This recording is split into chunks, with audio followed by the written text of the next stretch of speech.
തദ്ദേശ തിരഞ്ഞെടുപ്പിന് മുന്നോടിയായി മലപ്പുറം ജില്ലയിലെ വേങ്ങര പഞ്ചായത്തിൽ മുസ്ലിം ലീഗിനുള്ളിൽ രൂക്ഷമായ വിഭാഗീയതയും സംഘർഷവും അരങ്ങേറി.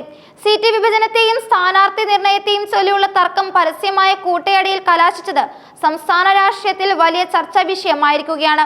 പാർട്ടിയിലെ രണ്ട് ശക്തമായ ചേരികൾ തമ്മിലുള്ള ഏറ്റുമുട്ടലിനെ തുടർന്ന് 20-ാം വാർഡായ കച്ചേരിപ്പടിയിലെ സ്ഥാനാർത്ഥിയെ പ്രഖ്യാപിക്കാതെ പഞ്ചായത്ത് യോഗം പിരിഞ്ഞു പോവുകയായിരുന്നു.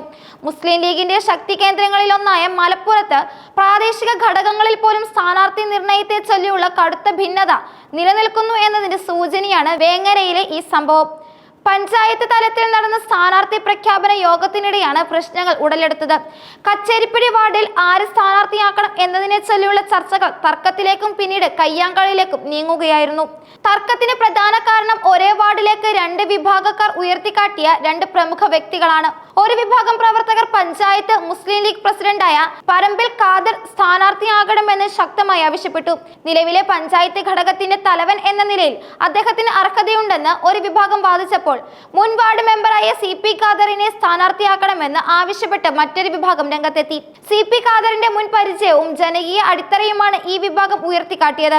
രണ്ട് പ്രമുഖ നേതാക്കൾക്ക് വേണ്ടി ഇരു വിഭാഗങ്ങളും വാശി പിടിച്ചതോടെ യോഗത്തിൽ സ്ഥിതിഗതികൾ വഷളാവുകയായിരുന്നു. വാദപ്രതിവാദങ്ങൾ അതിരുകടക്കുകയും വാക്കേറ്റം ശാരീരിക ആക്രമണത്തിലേക്ക് വഴിമാറുകയും ചെയ്തു.